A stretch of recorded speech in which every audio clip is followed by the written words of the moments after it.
Welcome to The Source, where we combine the headlines with in-depth conversations with the newsmakers themselves. I'm Pinky Webb. Today on the program, with more hospitals reaching full capacity amid the Delta variant threat, the country records over 12,000 new COVID-19 cases on Wednesday. Also, the Commission on Audit calls out the Health Department over its deficiencies in handling over $67 billion worth of Vice President Lenny Robredo, how are his 2022 election plans shaping up? Senator Richard Gordon joins us live.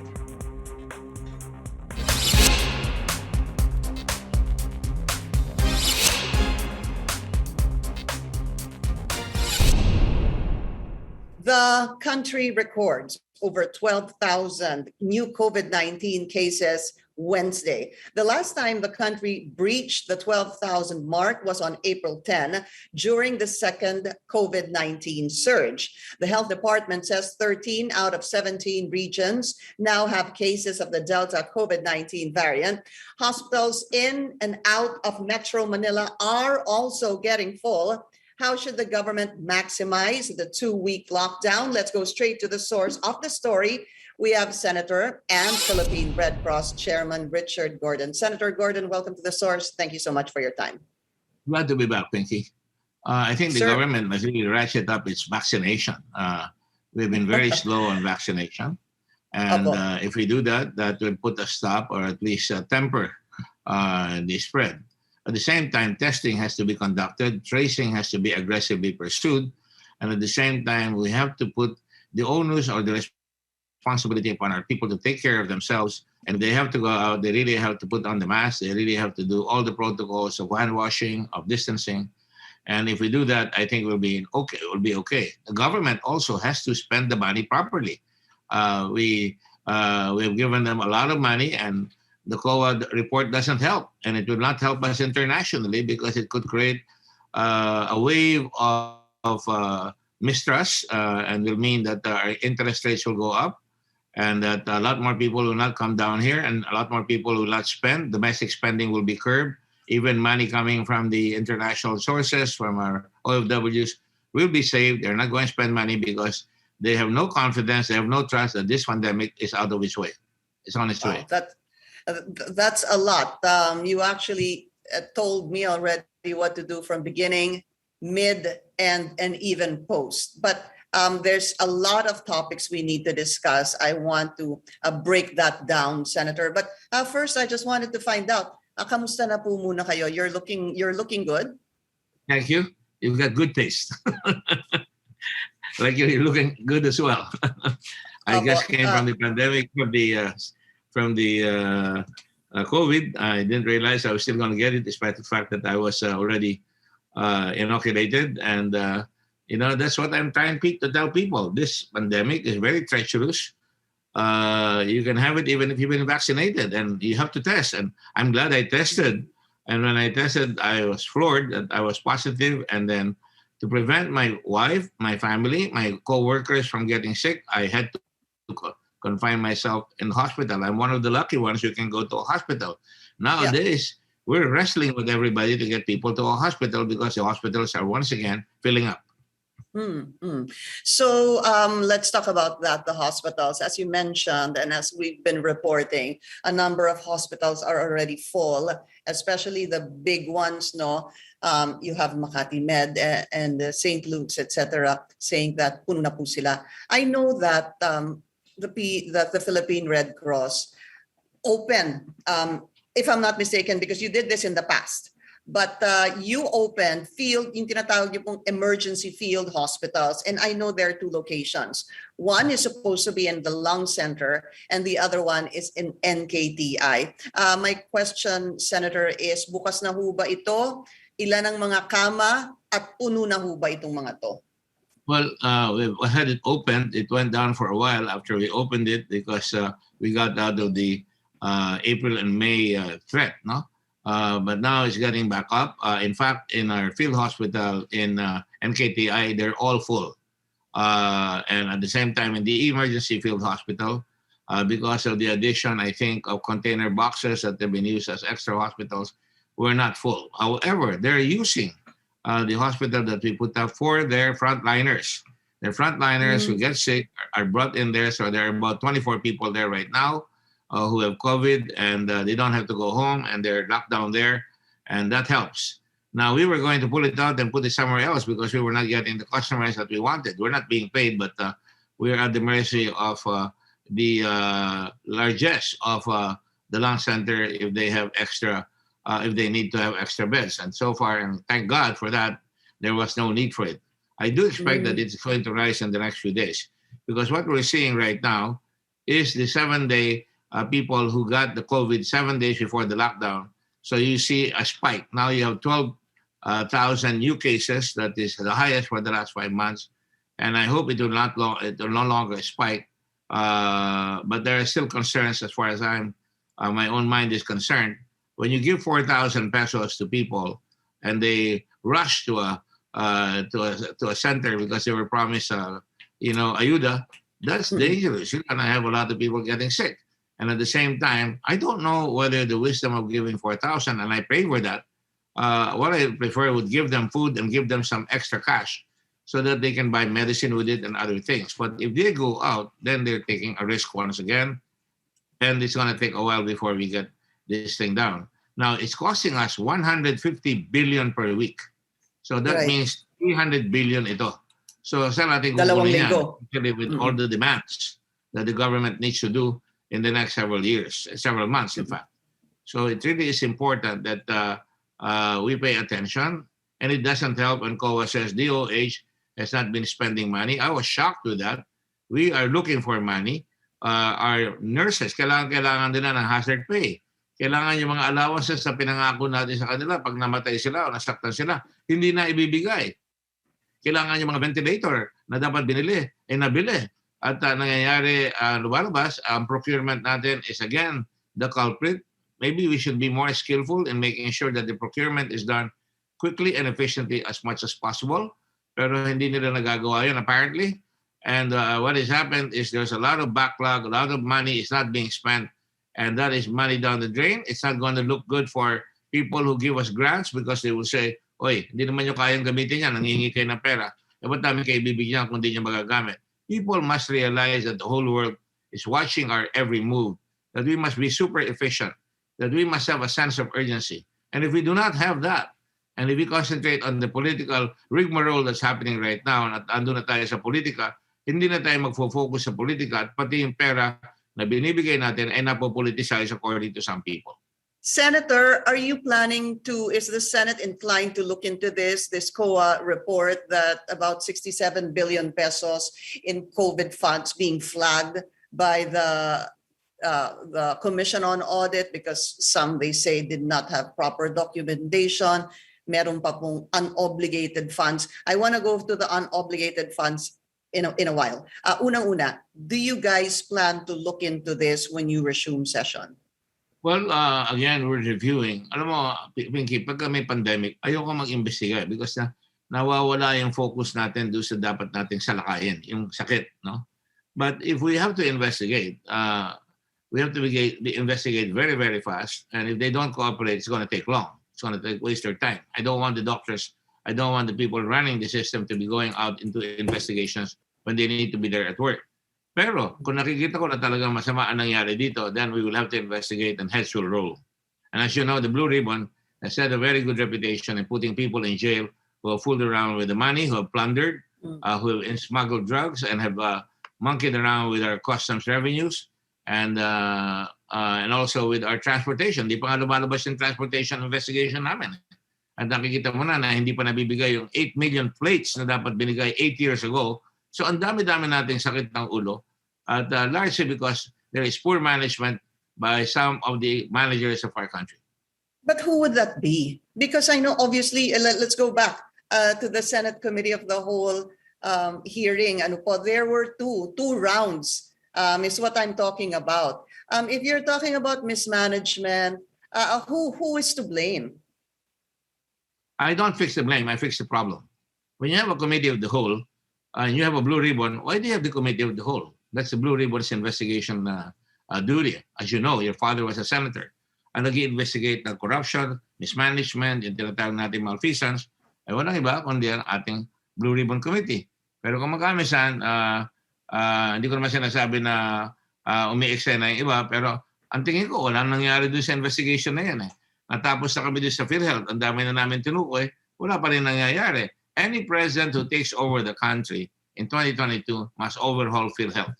That is where the problem lies. We must take a look at DOH. We must make it more efficient and take out the rascals out there and make sure na matulungan natin ang tao sapagkat dyan ang hinihintay ng tao. Number one issue today is get rid of COVID. Alisin natin ang pandemic.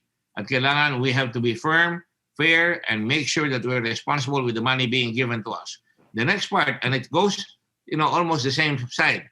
We have to start looking at investments. We cannot have dole-outs all the time. Nagbibigay tayo ng ayuda sa tao. Samantalang dapat mapapayagan na sila magtrabaho. Kung sila mabibigyan ng mask, mabibigyan ng talagang proper advice, they can work. Because kung titignan mo, ang namamatay sa COVID, konti lang Pero ang masama dyan, nadidelay yung trabaho. Dahil pagka nag-COVID ka, ma-hospital ka ng matagal, ma-overwhelm yung hospital, mapapagod yung mga doktor, kaya kailangan ang responsibility nasa tao at nasa gobyerno. So having said all that, go ahead. You said, Senator, there were a lot of points I wanted to raise. From what you said, I remember sabi niyo po na ayaw niyo pong tanggalin at tanggalin sa trabaho yung mga kailangang magtrabaho ngayon through a hearing or an investigation by the Senate. Ayaw ko mawala yung kanilang focus doon sa trabaho nila. Opo. The doctors must doctor. Opo. Pero sabi niyo po, my question is, what will push you to look into this? Why? Because sinasabi niyo, ang kalaban po natin ng COVID, nabigyan po ang iba't ibang mga ahensya ng pera to address this COVID issue, which is a lot of topics that needs to be discussed as well. What will push you? Ano po magsasabi kay Senator Gordon na sandali? Kailangan na nating tingnan to dahil itong perang to kailangan gamitin para i-address ang problema natin sa COVID. As we speak, my staff is really naguhukay. Hinuhukay nila kung saan ang problema. Una-una, halimbawa sa budget, kung natagalan yung paglabas ng pera, madidelay. Mag-iiba na yung presyo, kaya magkakaroon ng problema. So ang kailangan natin malaman, bakit hindi nagagastos yung bata binibigay? Yung mga hindi na obligation perang binigay na. Yun ang talagang dapat tamaan sila. So malamang kung mag-i-imbestiga mo doon, mag-focus, dapat talagang managot yung dapat managot. But it will be a quick investigation, I can promise you that. All right. We need to take a very short break, Senator Gordon. We will be right back.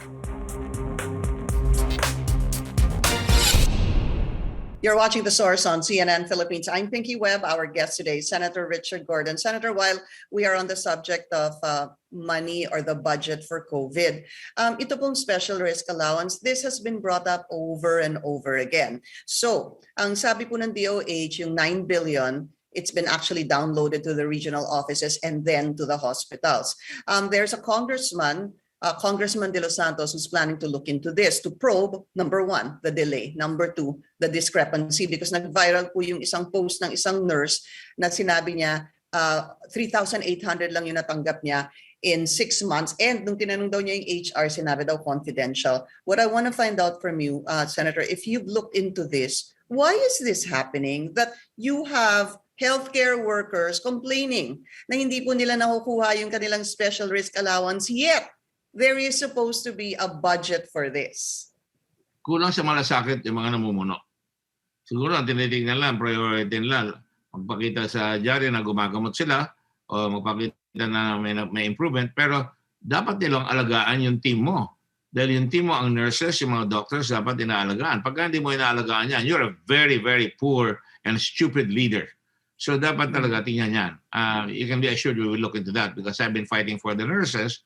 Remember, I was the one who said na dapat meron silang mababayaran pag namatay sila, at dapat yung kanilang pamilya, binabakunahan rin, at dapat meron silang hazard pay. Pero lumalabas, hindi na ibibigay. Kung hindi na ibibigay yan, either tamad, yan ang papatakbo, walang puso, walang empathy sa mga tao, kaya dapat talaga parusahan yon at mahanap natin yon. Kaya kailangan bilisan yan. Magpo-focus tayo doon sa madadali na mahuhuli ka agad. At anyway, pagdating ng budget, sigurado lalabas lahat yan, mahuhuli yan. At ang ayoko lang, ilalabas na nag-iimbestiga kami habang nagmamadali tayong ma-solve itong problema ng COVID. All right. So let's talk about the COVID situation very quickly, no? Senator, 12,000 cases kahapon. Sabi nyo nga, posibleng lumalabas po yung mga numero ngayon after the first week of ECQ. This has been the highest since April. So that's April, May, June, July, August, after 4 months. Are you seeing, sir, because you've been involved since day one, are you seeing a repeat of what happened during the second surge in the months of March, April, and May? Or are you expecting it to be worse than our second lockdown? Well, I don't want to be a Cassandra. Basta ako, pag kami kakasakit, masama yun. And last time, it was very hard because napuno lahat ng hospital. Hindi mo madala yung mga tao. Even now, the last 3 days, I have assisted people who could not get into the hospital, children that needed an operation for liver, person who got hit by a high blood attack, and people who need blood, at tapos hindi pa rin makapasok sa hospital. Natatakot sila doon sa presyo ng hospital. And dapat diyan pumapasok ang gobyerno na sinasabi nila, ito ang mga hospital. Meron silang one hospital command pero hindi nalalaman ng tao kung saan pupunta. Ang Red Cross binibigay mga ambulansya para madala. Pasalamat kayong tao sa akin kagabi, kanina madaling araw na nadala na kagad yung kanyang anak from San Jose, Bulacan. Nadala na sila sa Children's Hospital. Ang Red Cross naglalabas ngayon ng food truck. Papadala na kami ng 2 food trucks sa Cebu. And we have about 12 food trucks in Metro Manila. And we're giving food to the people na hindi na sila kailangan magluto, dadaan lang doon, kukuha na lang sila. And we've allocated tremendous money for that sort of thing. And now we're also going to the next batch na ito ang sinasabi ko. Magbibigay ka nga ng 4,000, pero nagbigay ka ng 4,000, lalabas pa yan. Pero kung magbigay ka, let's say, 5,000 na ibigay mo, yung 3,000 ibigay mo na pagkain para for the 1 week, at saka yung 2,000 kung meron silang kailangan na gamot, hindi lalabas. Pero kung lalabas yan, tinatalo mo ang sarili mo. The other suggestion is, you really, balutan mo sila ng protection, makapagtrabaho sila, hindi na sila uuwi katulad sa Vietnam, doon na sila magtatrabaho sa pabrika. The other solution is that was giving this money, bakit hindi tayo magpagawa ng 5,000 bed hospital na yung pinaka-basic katulad na ginawa sa China at para hindi madadarang yung mga doktor natin at pagkatapos magagamit mga pabrika pagka nawala na tayo sa COVID. Pero importante yan, dapat magamit natin lahat. Yung mga possibilities, dapat pag-aralan natin. Mas maganda pa yung kesa nag-aabot ka basta-basta, tapos pasusunod na ayuda, baka wala ng pera ang gobyerno. So it's important that the deployment of the tents are there so that hindi matatalanta ang mga tao. And that, by the way, we also gave 300 pieces of body bags sa Cebu. And we have 2 buses doing vaccine. Ang problema pa rin natin is vaccination. Yung while we're on ECQ, no, Senator, ang hiningi nga ng mga NCR mayors is 4 million vaccines. But I want to just go back a little bit to what you said about those hospitals. A lot of people are also saying, bakit hindi tayo nakapagpapagawa ng ospital, considering that this could be a problem in the next couple of months or even a year. Nakausap ko po si Vice President Leni Robredo at sabi nga niya, sana daw merong budget na ni-realign, if I'm not mistaken, that's the word she used, ni-realign for the construction of these emergency hospitals. And I just heard you say that dapat binigyan din to ng pansin ng gobyerno. You're so correct. Tama si Leni Robredo dyan. Because ang tingin ko, if we have hospitals, hindi madadarang ang ating mga hospitals sa dami ng taong papasok. You could more or less, while there's a ratio, basta may doktor doon ng mga siwa, katulad sa mga malalaking hospital, ang mga dumarating doon, mga residente, pwede mo pang padala yung mga intern kung kailangan, basta may supervision ng doktor at dapat may equipment. Tinatanong ko, bakit? Namili ba tayo ng maraming ventilators? Namili ba tayo ng ICUs? Pag nagpagawa ka ng maraming hospital, pwede mong gawin yan. Ang sinasabi ni Lenny, bakit di tayo gumawa ng hospital? Ang ginawa ng DOH ay pinalaki lang yung mga dating hospital. Wala tayong bagong hospital na ginagawa for the last several years. Wala kayo narinig na bagong hospital. Panay stopgap, no? Band-aid. Tatayo sila ng container van. Yung ginagawa na namin sa requestion, yung mga tents. Ang kailangan natin, magdagdag tayo ng hospital. Ang suggestion ko nga, ayaw ng iba, dapat yung PGH, lahat nagpupunta dyan. Nasa pasilyo, narinig mo sana yung graduate ng UP PGH na Muslim, Ang galing ng mga sinabi niya. Ito kami nag-aaral pero yung mga tao nakahilata doon sa pasilyo, kulang sa kama. So bakit ba din natin lagyan ng UPPGH sa Quezon City, UPPGH sa Los Baños, UPPGH sa Cebu, at para sa ganoon handa tayo. Bakit wala tayo na tinatawag nating vaccine centers? Yun, pinapabayaan yan. Nagbabayad tayo sa utang ng bad management ng all the previous administrations in the past. Na wala lahat yung vaccine centers natin. Hindi tayo nagpalaki ng ating tinatawag ng mga ospital. Ang ating edukasyon na pabayaan natin. Konti ang doktor natin. We're only producing so many doctors in a year when you need at least mga 10,000 doctors nag-graduate. Ngayon nakapag-graduate lang natin 3,000. So kakapusin at kakapusin tayo. Forced po tayo eh. It seems obviously because government has ordered ECQ to go on ECQ, which really locked down dahil nga sa patuloy na pagtaas ng mga kaso. I know that you gave a number of solutions to this.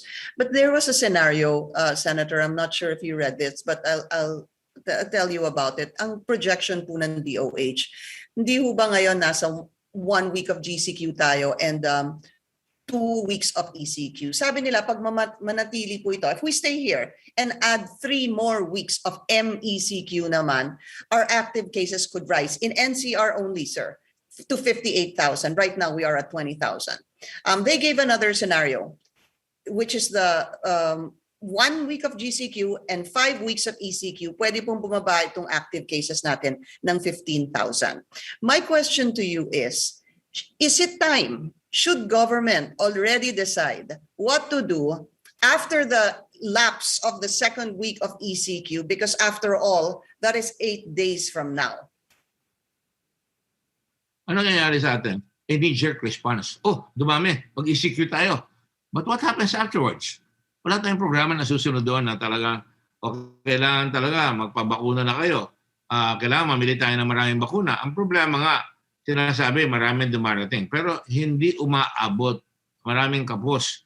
Kami sa Red Cross, pag binigyan kami, tutuloy namin yan. No? In fact, nagtatayo kami ng maraming vaccine centers. Meron kami mga bases na nagwa-vaccine. Pero kulang. Ang nangyayari, nakikihingi kami sa mga local governments na may bakuna para matulungan sila at yung tao namin ang nagbabakuna para matulungan sila. So it's important na yung sinasabi mo mga conversion from ECQ to whatever it is at the alphabet, ang mangyayari yan, later on, kung talagang pabaya tayo, hindi na ECQ. Ang mangyayari yan, panay DOA na ang mangyayari sa atin. Dead on arrival. So it's important na tayo mismo ay talagang nakatutok. Meron tayong team na nagmo-monitor every day kung ano nangyayari. And while they're monitoring it, they must learn how to react. They must learn ano ang next step. They must learn to predict, to plan, to prepare, and make sure that they can get all these things to happen. Do you think that government has been proactive? Does the government has been proactive in its response to the COVID-19 pandemic? Ano mo, malaking bagay kung ang presidente natin healthy at talagang hindi lang nakaupo na nagmi-meeting doon. I understand that, no? Hindi ko naman masasabi na walang pakialam si President Duterte, pero iba yung talagang may energy yung presidente. Iba talaga yung ang Department of Health hindi lang nakaupo doon. Kailangan talaga may solusyon sila sinasabi. Yung kanilang mga ginagawa nalalaman ng tao, dapat nagre-react sila. And that's why you have to have that operation centers that are important na pagka ang tao nangangailangan ng tulong, alam mo kaagad. Halimbawa, yung mga areas na nakikita natin ngayon na dati hindi tinatamaan, Cagayan de Oro, Davao, ito nga Cebu, ang lalaki ng mga umaakit yan. Dati hindi umakit yan last April. Ngayon tumataas yan. Kulang tayo dyan sa doktor. So kailangan natin talaga maghahanda tayo ng mga grupo na makakapunta dyan at kung kinakailangan talagang todo ang gobyerno na makalaban talaga yung COVID dyan sa pamamagitan ng swift action na talagang malinaw. Hindi pwedeng let the politics go to the politicians, let the science go to the doctors, and let the doctors decide what must be done. Kaya nagagalit ako na mag-iimbestiga pa tayo ng OCTA. Panay mga scientists yan, mga doctors Ba't natin aaksayin yung panahon natin? Dapat tanungin natin, ano ba ang dapat natin gawin? Ano ba ang suggestion nyo? At kung gano'n ang gagawin, then let's follow the science. I've always been one that always mixes the science with the problem. katulad ng volcano, I had Dr. Rodolfo, I had a bunch of Okay. from the marami naman tayong mga scientists. Gamitin natin yan. All right. Senator, again, another short break. The Source will be right back.